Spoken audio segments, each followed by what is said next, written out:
Assalamualaikum warahmatullahi wabarakatuh. Saya Alia Mulyani dengan NIM 2892050045. Saya dari Prodi Manajemen semester 5. Di sini saya akan menjelaskan sedikit tentang anggaran tenaga kerja dalam mata kuliah budgeting yang diampu oleh dosen Ibu Desi Arigawati, SE AK MSI.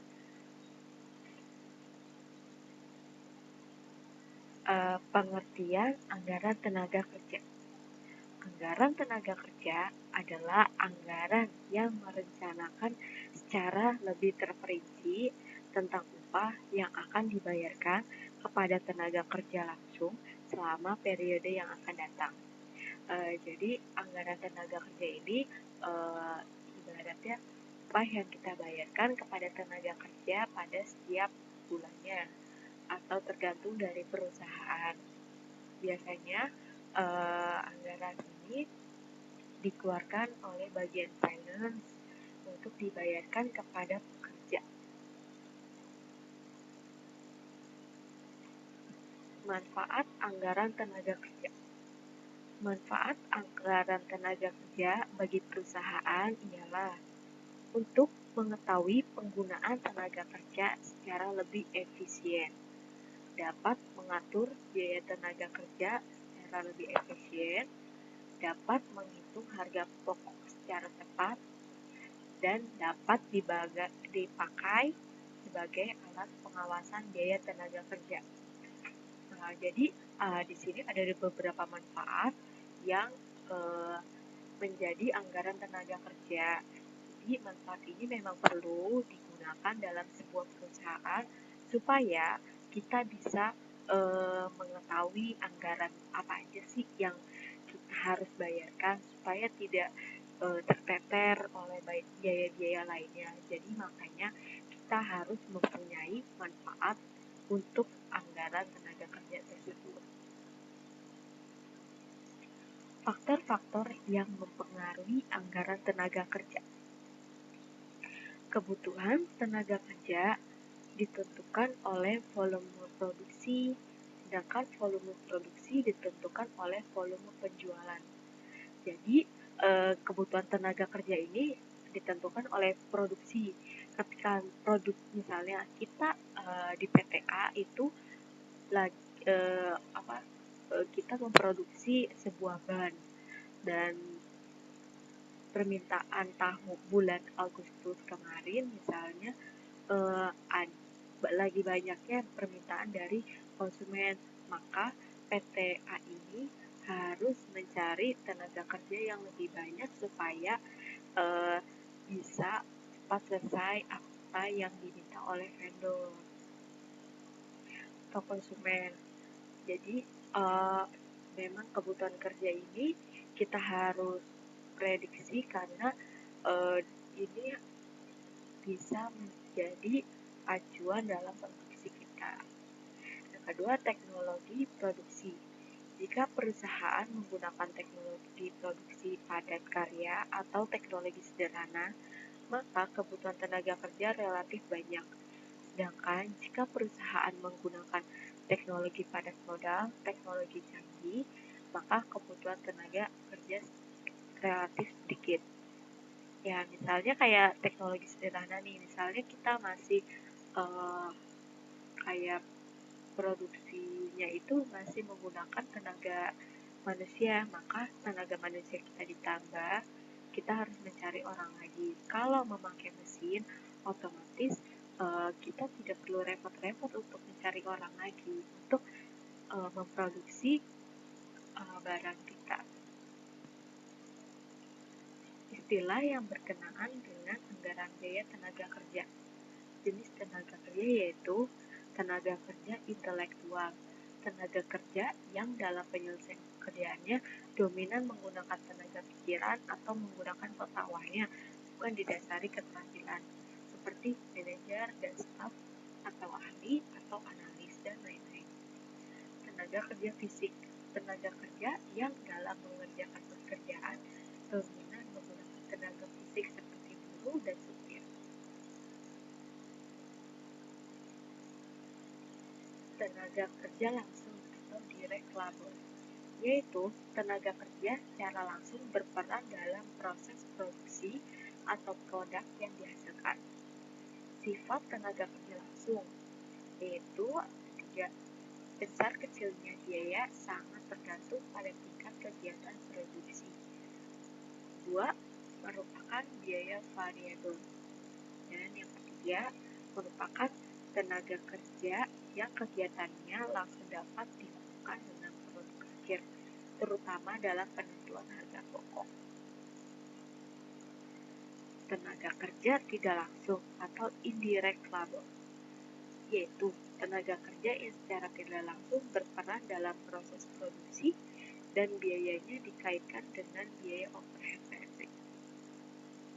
Sifat tenaga kerja tidak langsung yaitu 1. Besar kecilnya biaya tidak tergantung pada tingkat kegiatan produksi. Yang kedua, merupakan biaya semi-fixed dan semi-variable.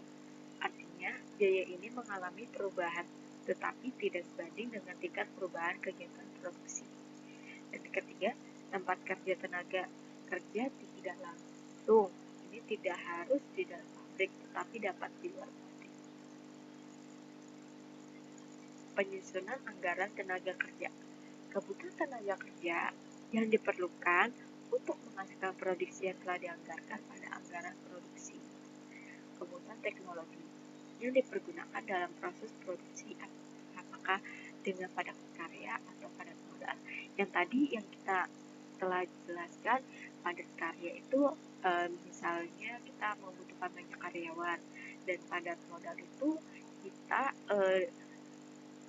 tidak banyak membutuhkan tenaga kerja. Yang ketiga, standar waktu kerja buruh. Berapa lama waktu yang dibutuhkan satu orang tenaga kerja atau buruh untuk menyelesaikan satu unit output. 4. Sistem pengupahan. Menggunakan sistem pembayaran upah per jam, per hari, per minggu, atau per unit output yang dihasilkan, atau dengan sistem lainnya. Di sini ada contoh soal. Jadi PT Angkasa Terbang menyusun anggaran tenaga kerja untuk tahun depan. Proses produksi dilaksanakan oleh 2 departemen, yaitu Departemen 1 dan Departemen 2. Rencana produksi tahun depan adalah triwulan 1 200 unit, triwulan 2 500 unit, triwulan 3 600 unit, dan triwulan 4 700 unit. Standar jam kerja per unit produk untuk Departemen 1 yaitu 2 jam, dan Departemen 2 yaitu 3 jam. Sedangkan tarif upah untuk Departemen 1 yaitu 4, dan Departemen 2 yaitu 5. Mari kita bahas, teman-teman. Di sini ada penyelesaiannya. Pertama itu kan kita harus mengerjakan yang Departemen 1 dan Departemen 2 melalui standar jam kerjanya ya, atau bisa disingkat dengan anggaran jam kerja langsung. Yang pertama kita buat kolom. Itu ada 1, 2, 3, 4, 5 kolom. Yang kolom pertama itu triwulan berdasarkan soal yang tadi ada 4 tahun. Ya, kita buat triwulan 1, 2, 3, dan 4. Yang kedua kolomnya kita buat departemen. Nah, tadi kan standar jam kerjanya 2 jam. Nah, ini ada unit produksi sama jumlah atau jamnya. Yang unit produksi kita isi dengan 200, 500, 600, 700. Yang jumlah atau jamnya itu ada 400, 1000, 1200, 1400. Nah, bagaimana sih bisa dapat 2000? Ya, 2000 ini kita tambah saja dari 200, 500, 600, 700 ya hasilnya 2000. Sama di jumlah atau jam itu kita bisa Kenapa bisa dapat 400? Karena ininya itu standar jam kerjanya 200 dikali 2 yaitu 4. 500 dikali 2 jam itu 1000. 600 dikali 2 itu 1200. 700 dikali 2 yaitu 1400. Jadi perkalian tadi kita jumlahkan hasilnya 4200. Kita lanjut lagi ke departemen 2 atau standar 3 jam kerja. Pekerjaan sama kayak seperti tadi. Kita jabarkan dulu di unit produksinya, lalu kita kalikan. Tadi dikali 2 jam kerja, sekarang kita kalikan 3 jam kerja, yaitu 200 dikali 3 jam kerja adalah 600. 500 dikali 3, 1500. 600 dikali 3, 1800. 700 dikali 2100. 700 dikali 3 yaitu 2100. 2000. Nah, hasil tadi kita jumlahkan di unit produksi ada 200 tambah 500 tambah 600 tambah 700 yaitu 2000. Jumlah jam kerjanya itu kita tambahkan juga dari hasil perkaliannya, itu 600 ditambah 1500 ditambah 1800 ditambah 2100 sama dengan 6000. Jadi kita ketemu nih hasilnya. Yang departemen 1 standar 2 itu hasil unit produksinya 2000, jumlahnya 4000, jumlah atau jamnya 4200. Departemen 2 standar 3 jam kerja, unit produksinya 2000, jumlah atau jamnya 6000. Lanjut, kita ke anggaran biaya buruh langsung. Tadi kan kita udah membahas tentang jam kerja langsung, sekarang kita bahas biaya buruh langsung. Sama kita buat kolom seperti ini, ada triwulan 4. Nah, kita departemennya itu kita memakai standar upah yang seperti tadi ini 4, dan kita seperti tadi. Nah, ini kan kita kalikan saja, kan unit produksinya itu ada 800. Kita kali 800 dikali 4, 3200.